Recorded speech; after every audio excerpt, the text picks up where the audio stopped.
In 32 years, over 70 million liters of crude oil have been spilled. Over 100,000 liters of toxic waste has been poured directly into the rivers. 1 million hectares of forest have been cleared, and over 235 million cubic meters of gas have been burnt in the open air, affecting a population of 300,000 indigenous peoples. Many of them now suffer from everything from skin diseases to cancer, as well as all the viruses brought by the white men: smallpox, measles, whooping cough, plague, typhus, dysentery, flu. Rocío Alarcón is an ethnobotanist who has spent many years fighting to defend the interests of the indigenous tribes. Obviously, behind oil companies, behind wood companies, there are human groups belonging to this country who look for new alternatives and come to settle these lands. And the laws, the state, with its slowness, taking decisions, or with its contradictory laws, has provoked that the Guarani lose more and more land every day. They lose their habitat and therefore their knowledge. The network of bridges and roads built by the multinationals meant this once impenetrable territory became accessible. The oil attracted people from every corner of the country in search of a better life.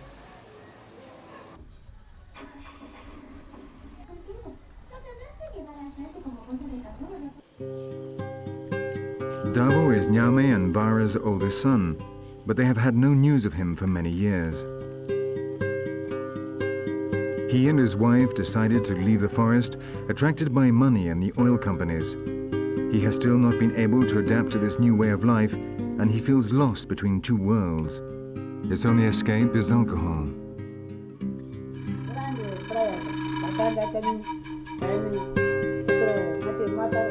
I thought I was coming to paradise. My friends, the timber merchants, told me stories about the oil companies.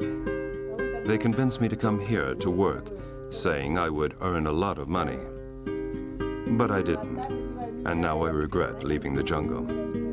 Every single day I think about how I used to hunt with my father and all my brothers, all of us naked. I was very happy. Now I realize that paradise is not this, but what I left behind. Now it's too late.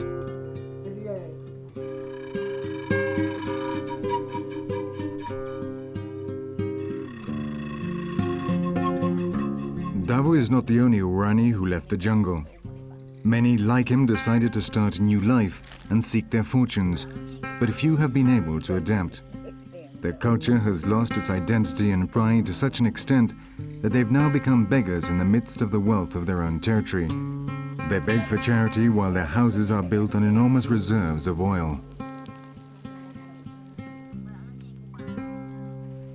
The change is very pronounced. The old people have hidden their knowledge. They have hidden the way they are. And you need to spend time and energy getting to them and getting to know their real inner world, which is covered, blocked by the current meaning of civilization. Regarding the young people, they feel attracted to the concept of the city, modernism, radio, television. We, the Ecuadorians, and the world around us, all of us who are part of this planet, who are hungry for natural resources, hungry for oil, hungry for a series of nature's products. We have brought about this change. We are the ones who have made this happen through oil, wood, and drug companies, and of course us, the consumers. The older members seem resigned, but what future lies ahead for the younger generations? I think the Guarani are still in time to develop a protective strategy by means of two lines. Protection of the ancestral knowledge, but that goes hand in hand with protection of the forest. Supplying alternatives for them to become capable and to be able to enter into the modern world, but in a slower and safer way. Because within 50 years, they have had a change that goes from the stone to civilization to the computer.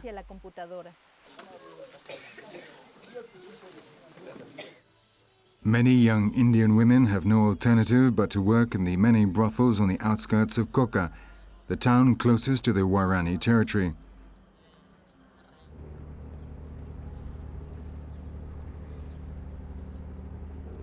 Coca lies on the left bank of the Napo River and is a typical city of the Amazon, remote and forgotten, a place of unplanned, chaotic growth. At first sight, the town looks poor, but this could not be further from the truth. Money flows like water here. Brothels, bars, casinos, hotels, and restaurants exist thanks to the petrol workers who spend months at a time isolated in the heart of the jungle. Then there are the timber merchants, the miners, and the many soldiers who are here to protect the oil plants. There was no other access way to Coca than coming by the river. We had to depart from Quito to Ambato, and from Ambato to Baños, Cuyo, Tena, and Sauail. We took the canoe from there, and we came to Coca. We departed at about 11 a.m. and arrived at Coca at 4 or 5 p.m. It was the only way. Sometimes we did not arrive in Coca, and we had to sleep at any point of the riverside in the house of some settler. Napo River divided two areas, the side of the native settlers who were here on the left hand, and on the right hand, all these lands from the Misaguayi to Nuevo Rocafuerte. That entire riverside belonged to the Aucas people. There was not a house, there was not a town along the whole route, because if anybody dared to pass, he risked to find death. Women were not often killed. They were taken to be raped, but men were killed. I remember that in that time, when we were here, the Aucas appeared naked on the other side of the river, and there was a small picket of soldiers, a squad, and we begged them to go and frighten the Aucas, to fire into the air. But they always left. That is why we always lived without rest, because sometimes the Aucas managed to cross to this riverside.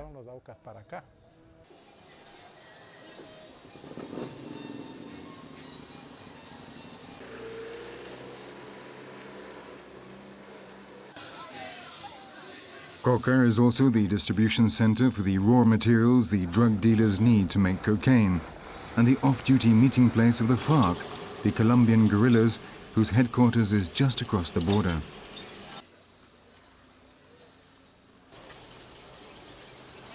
The streets of Coca have the feel of a wild, remote frontier. The town never sleeps. For many, gambling, alcohol, and the cheapest prostitutes in Ecuador provide their only safety valve, the only way to make life bearable so far away from any civilization.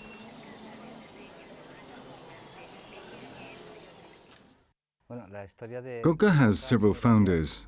In Jesuit times, it was called San Antonio de la Coca. Later settlements were founded by an Ecuadorian, and both were to be found on the left bank of the Napo River, where it flows into the Coca River. This foundation is dated to about 1954 and was the work of a Capuchin monk called Camilo de Torano, who arrived here when there were just 3 little houses in the area. It was then that some activities began to work around the mission. It had a little school, a clinic, and a small group of people began to group themselves around the mission area. But when the oil came, that was when Coca really began to grow.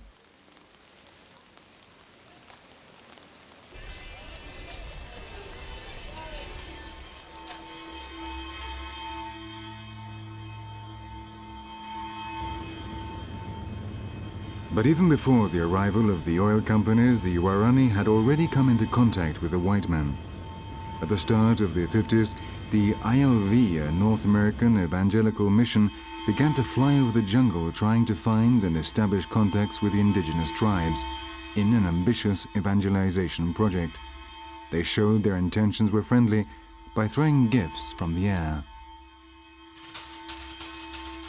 The Guarani were brought into protectorates, where they underwent a brutal process of westernization.